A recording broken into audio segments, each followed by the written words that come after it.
Seorang muslim akan selalu merasa tenang menjalani kehidupan dunia ini. Salah satu sebab utamanya karena dia yakin ada kehidupan hari kemudian.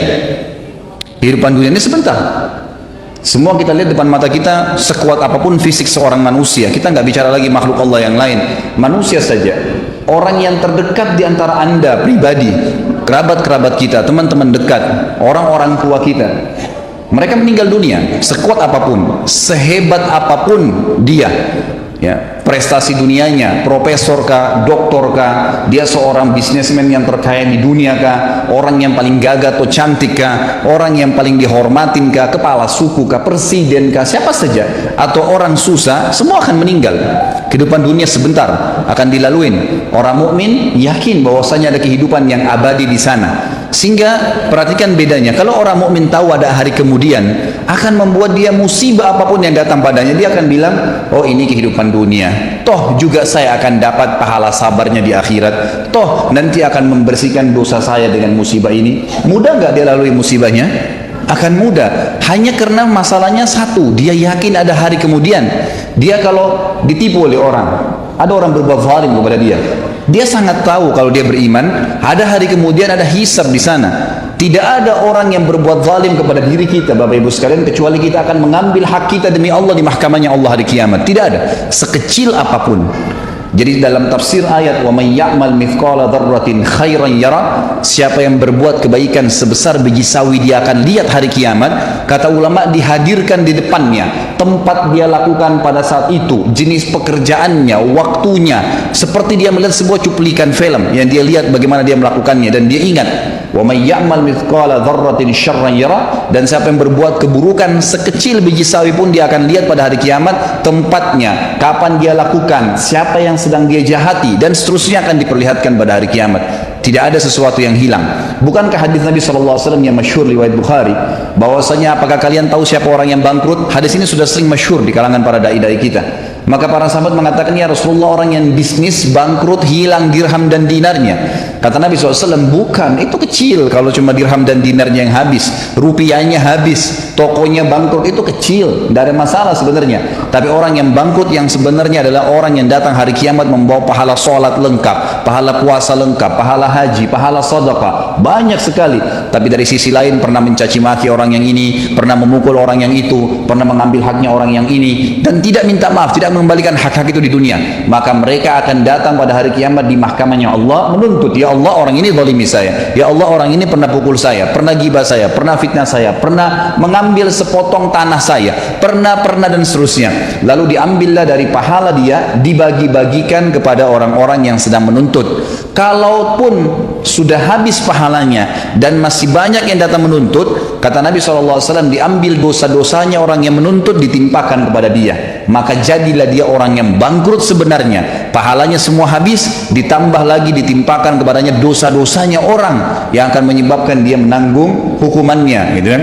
Maka dia dilemparkan, kata Nabi SAW, ke dalam api neraka lebih jauh daripada jarak timur dan barat. Perhatikan kalau orang beriman membaca hadis ini, kira-kira apa yang membuat dia khawatir kalau dia terzalimi di dunia? Tidak ada sesuatu. Kalau kita tidak bisa mengambil hak kita di dunia, kita akan panen dalam bentuk pahala pada hari kiamat, akan melahirkan ketenangan jiwa. Kita akan tenang, ternyata tidak ada yang hilang tuh.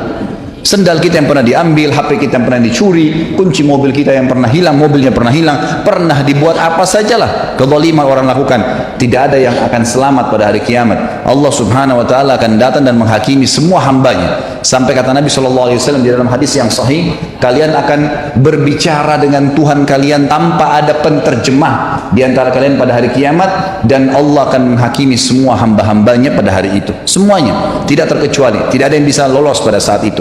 Beriman pada hari kiamat, hari kemudian memberikan ketenangan jiwa.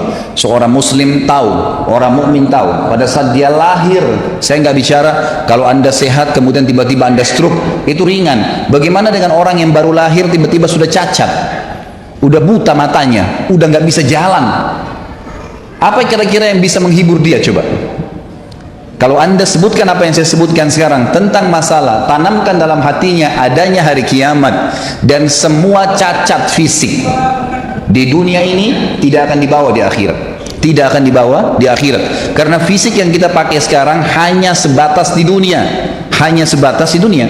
Hadis Nabi SAW riwayat Bukhari yang berbunyi, kata Nabi SAW, jasad kalian akan dimakan oleh tanah, ya, kecuali tulang ekor kalian yang darinya Allah akan membangkitkan kalian pada hari kiamat, yang akan dibangkitkan. Allah akan turunkan hujan yang akan menetesi setiap tulang ekor tersebut, dan akhirnya kalian tumbuh seperti tumbuhnya tanaman, dan Allah membuatkan fisik yang baru. Fisik yang baru.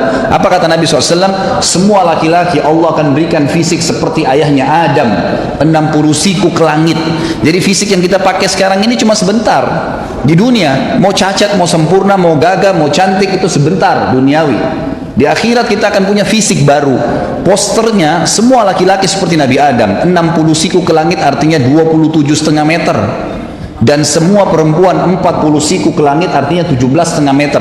Semua sama. Yang kafir dan beriman akan sama fisiknya. Akan diberikan fisik yang baru oleh Allah Subhanahu wa ta'ala. Kira-kira terhibur nggak orang yang bangun lahir dalam keadaan stroke, atau lahir dalam keadaan cacat, kalau kita mengatakan ini cuma di dunia?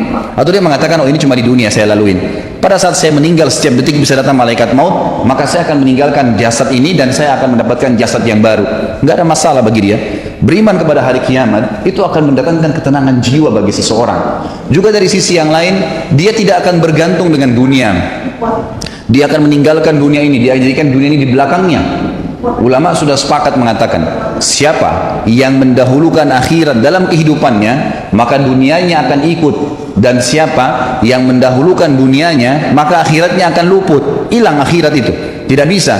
Coba anda fokus ke masalah akhirat. Azan, sholat. Waktunya puasa, puasa. Waktunya baca Al-Quran, baca Al-Quran. Berzikir, berzikir. Pokoknya ibadah. Waktunya sedekah, ya bersedekah. Semuanya dahulukan masalah akhirat. Maka dunia kita akan datang dengan sendirinya. Dimudahkan oleh Allah Subhanahu wa ta'ala. Dimudahkan dengan sangat mudah. Allah Subhanahu wa ta'ala datangkan dari belakang dia. Tapi orang subhanallah yang kejar dunia, sibuk dengan meetingnya, lupa dengan sholatnya dilewatkan. Ya subhanallah, bisa dia dahulukan meeting dengan partner bisnis daripada bertemu dengan Allah Subhanahu wa ta'ala. Yang kalau dia bahasakan bahasa kantor, sama saja dia sedang absen dengan Allah. Sebenarnya pada saat itu pencipta langit dan bumi yang berikan kepada dia ruh, yang ciptakan jasadnya, yang mengizinkan hidungnya bisa menarik oksigen sehingga dia bisa hidup, ditinggalkan hanya dengan urusan dunia? Nggak mungkin. Tapi orang kalau yakin dengan hari kiamat, dia tahu ada Allah SWT akan menghisab pada saat itu, dia akan lebih mendahulukan masalah akhiratnya. Dunia akan jadi kecil bagi dia. Seorang mukmin pada saat punya rumah besar terus tiba-tiba jadi rumah kecil, gak masalah buat dia. Gak masalah buat dia, gak ada masalah, karena semua yang dia tahu dunia sebentar, gitu kan? Sisi yang lain lagi, orang yang beriman kepada hari kiamat ini akan termotivasi jemaah sekalian untuk melakukan amal-amal soleh, sibuk dengan amal soleh. Gak ada waktu bagi dia untuk berbuat dosa. Ingat, setiap dosa yang kita lakukan, kalau berhubungan dengan Allah Subhanahu wa ta'ala, zina, tidak sholat, syirik, berhubungan dengan Allah Subhanahu wa ta'ala langsung, kita taubat kepada Allah, Allah ampuni. Tetapi perbuatan dosa itu akan mendatangkan konsekuensi dari Allah. Hukumannya ada, pembersihan dosa itu. Kalau orang mukmin tahu ini, anda sebagai orang yang beriman tahu bahwasanya setiap dosa yang saya lakukan akan ada konsekuensi hukumnya, anda tidak akan melakukannya.